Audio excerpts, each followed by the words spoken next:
nak cepat mak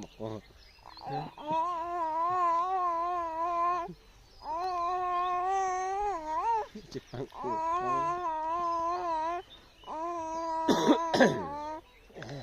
Choy lan nu ha pawang den nang patang tha choy ha pawang den patang tha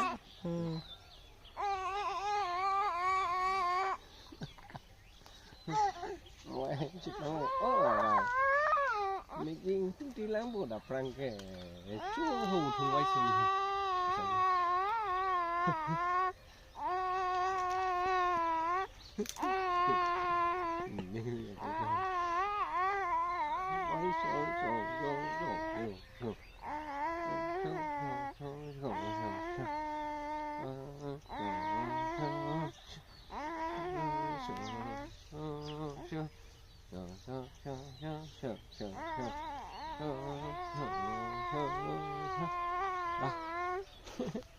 Chok num ho